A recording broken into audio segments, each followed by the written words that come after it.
नमस्कार दोस्तों। Boycott Christmas. Merry Christmas इसलिए नहीं बोल रहा क्योंकि कुछ लोगों को लगता है कि ये बोलते ही हमारा धर्म परिवर्तन हो जाएगा। ये वही लोग हैं जिन्हें बचपन में पैंट के ऊपर चड्डी पहनते ही लगने लगता था कि वो सुपरमैन बन गए हैं। अब इन्हें लग रहा है कि लाल टोपी पहनते ही हम ईसाई बन जाएंगे, पिज्जा खाते ही इटालियन बन जाएंगे, चाइनीज खाते ही कुंफू सीख जाएंगे, आईफोन खरीदते ही एप्पल के सीईओ बन जाएंगे, कांग्रेचुलेशंस बोलते ही कांग्रेसी बन जाएंगे और सफेद टी शर्ट पहनते ही राहुल गांधी। देखो, हिंदू होने के नाते वैसे तो मुझे होली दिवाली पसंद है, लेकिन मुझे ये वैलेंटाइंस डे और क्रिसमस भी खूब पसंद है। इसलिए नहीं कि मैं सेकुलर हूं, बल्कि इसलिए कि इस दिन मेरे बेरोजगार दोस्तों को कुछ काम तो मिल जाता है। 25 दिसंबर को कहीं भी लाल रंग दिखे, ये लोग पहुंच जाते हैं, तोड़ फोड़ करने लगते हैं। अबे इसको हटाओ, शर्म आनी चाहिए तुम्हें। हिंदू होते हुए तुमने अपनी दुकान में लाल रंग की इतनी सारी कैप टांग रखी हैं। अबे ये दुकान नहीं, ब्लड बैंक है। एक होटल में पहुंच गए, वहां पर एक बंदा ब्लैक सूट और व्हाइट शर्ट पहनकर स्पीच दे रहा था। तुम्हें अपने आप को चेंज करना पड़ेगा।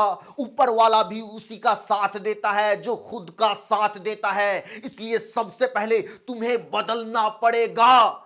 ये लोग लाठियां लेकर वहां पहुंच गए। अबे बदलने की बात कर रहा है, धर्म बदलवा रहा है, मारो इस ब्लैक सूट वाले को, ये इनका फादर है। फादर समझ के नेटवर्क मार्केटिंग वाले को पीट दिया, क्योंकि इन लोगों को सिखाया गया है कपड़ों से पहचानो, उनकी वही आदत है। राजस्थान के एक शिक्षा अधिकारी ने क्रिसमस के खिलाफ सख्त आदेश जारी किया कि कहीं कोई स्कूल बच्चों पर सेंटा क्लॉज बनने का दबाव तो नहीं डाल रहा। अगर किसी ने ऐसा किया तो उस पर सख्त कार्रवाई होगी। Very good. ये शिक्षा अधिकारी हैं जो अपना असली काम छोड़कर स्कूलों में सेंटा देखेंगे। बताओ, ये लोग पढ़ाई लिखाई का काम घंटा देखेंगे। भाई द वे, ये वही राजस्थान है जहां भी 25 जुलाई 2025 को झालावाड़ के एक सरकारी स्कूल की छत गिरने से 7 बच्चों की मौत हुई थी। उसके ठीक 3 दिन बाद जैसलमेर में एक स्कूल का गेट गिरने से 2 बच्चों की मौत हुई थी। लेकिन स्कूलों की ऐसी हालत की तरफ किसी सरकार, किसी शिक्षा अधिकारी ने ध्यान तक नहीं दिया। लेकिन इस बात पर पूरा ध्यान दिया जा रहा कि कहीं कोई स्कूल में क्रिसमस सेलिब्रेट ना कर ले। अरे ऐसे कैसे कर ले सेलिब्रेट? स्कूल तो हमने मातम मनाने के लिए बनाए हैं।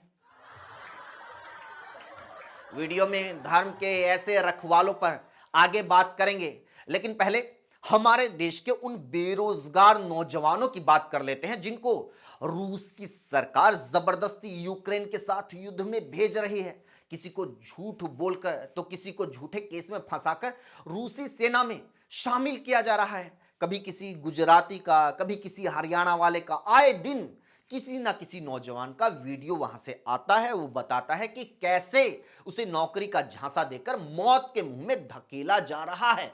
बावजूद इसके हमारे नौजवानों को सुरक्षित वापस भेजने की मांग करने की बजाय भारत में रूस के राष्ट्रपति व्लादिमीर पुतिन की आरती उतारी जा रही है। उन्हें भगवान की तरह पूजा जा रहा है। अरे जीवन देने वाला भगवान होता है तो मौत देने वाला भी तो भगवान ही होता है। आज देश के नौजवान रूस, इजराइल, अमेरिका और दूसरे यहूदी और ईसाई देशों में मजदूरी करने और मरने के लिए जा रहे हैं। यहां तक कि खाड़ी के मुस्लिम देशों में जाकर मजदूरी कर रहे हैं, जबकि हमारे देश में ही 80 सरकारी विभागों में लगभग 10 लाख नौकरियों के पद खाली पड़े हैं। डिफेंस में लगभग 2.5 लाख पद खाली पड़े हैं, लेकिन सरकार इन्हें नहीं भर रही क्योंकि सरकार युवाओं को मौका दे रही है दूसरे धर्म के देशों में सेकुलर मौत मरने का। यह मजाक नहीं है, सच है। मजाक तो यह है कि एक बार फिर हरियाणा में यूजीसी नेट का पेपर आउट हो गया। एक के बाद एक लगातार पेपर आउट हो रहे हैं, भर्तियों में धांधलियां हो रही हैं, खाली पदों को भरा नहीं जा रहा, पक्की नौकरियों को खत्म किया जा रहा है, बेरोजगारी सारे रिकॉर्ड तोड़ रही है। हमारे युवा गुस्से में हैं, प्रोटेस्ट कर रहे हैं, नारे लगा रहे हैं, चिल्ला रहे हैं। चर्च के बाहर, कहीं मॉल में तोड़फोड़ कर रहे हैं, कहीं चर्च में, तो कहीं चर्च के सामने हनुमान चालीसा गा रहे हैं। कानून व्यवस्था से लेकर हमारे धर्म का मजाक बना दिया इन लोगों ने। एक्चुअल में इन धर्म के रक्षकों ने दूसरे धर्म के फेस्टिवल्स का विरोध करके पूरी दुनिया में भारत का मजाक बना दिया है। उस भारत का जिसके लोग दुनिया के लगभग सारे ठीक ठाक देशों में, दूसरे धर्म के देशों में जाकर बसे हुए हैं। वो सारे देशों में जाकर अपने मंदिर बनाते हैं, अपने त्योहार मनाते हैं। वहां अल्पसंख्यक होने के नाते सेफ्टी, लिबर्टी, सेक्युलरिटी का मजा लूटते हैं, क्योंकि वहां उनको ईसाई या मुस्लिम धर्म से खतरा नहीं है। लेकिन यहां जहां 80% हिंदू बसते हैं, यहां दूसरे धर्म से खतरा है। समझ में नहीं आता भाई, ये कौन सी टेलीकॉम सर्विस है जिसमें आईएसडी कॉल सस्ती है और लोकल महंगी। देख रहे हो मोदी जी कैसा देश बनता जा रहा है। लोगों को इस बात से प्रॉब्लम है कि कहीं कोई छोटा सा बच्चा सिर्फ फन के लिए स्कूल में सेंटा क्लॉज ना बन जाए, लेकिन लोगों को इस बात से कोई प्रॉब्लम नहीं है कि ये आदमी, जी हां ये आदमी जिसे कोर्ट हत्यारा और बलात्कारी करार दे चुकी है, ये आदमी जेल से बाहर आ जाए। जहां उन्नाव केस के दोषी बीजेपी के पूर्व विधायक कुलदीप सिंह सेंगर को जमानत दे दी गई है, साथ ही उसकी उम्र कैद की सजा पर भी रोक लग गई है। लेकिन कोर्ट ने शर्त रखी है कि कुलदीप सेंगर पीड़ित के 5 किलोमीटर के दायरे में नहीं जा सकेगा। वाह, यह है इंसाफ। फिर तो लगे हाथों इनको भी रिहा कर ही दो, बार बार पैरोल खेलने की जरूरत ही नहीं पड़ेगी। बस एक शर्त रख दो कि बाबा जी बस अपनी इस गुफा से 5 किलोमीटर दूर रहना। अरे विजय माल्या अंकल, आप भी वापिस आ जाओ, आपको भी कोई जेल नहीं भेजेगा। बस शर्त यह है कि एसबीआई से 5 किलोमीटर दूर रहना। कैसा देश बन गए हैं हम कि ऐसे ऐसे बाबा जिन पर छोटी छोटी बच्चियों से लेकर महिलाओं तक के साथ गलत काम करने के आरोप हैं, आरोप साबित हो चुके हैं, ऐसे बाबाओं के सत्संग में आज भी लाखों महिलाओं की भीड़ लग जाती है।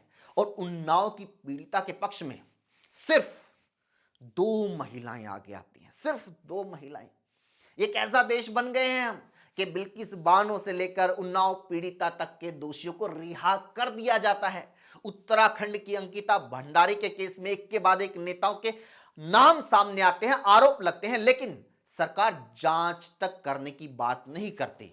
लेकिन इस बात पर देश की महिलाओं में कोई रिएक्शन ही नहीं होता। एक ऐसा देश बन गए हैं हम कि छोटे छोटे बच्चे स्कूल की छतों के नीचे दबकर मर जाते हैं, जहरीली कफ सिरप पीकर मर जाते हैं, तो कोई धर्म का रक्षक आवाज नहीं उठाता। लेकिन कोई बच्चा सेंटा की टोपी पहन ले तो झुंड का झुंड सड़कों पर उतर आता है। कैसा देश बन गए हैं हम कि किसी छोटे से बच्चे के सेंटा की टोपी पहनकर बाहर निकलने से तो धर्म खतरे में पड़ जाता है, लेकिन ये बंदा जेल से बाहर आ जाए तो किसी को कोई खतरा नहीं होता।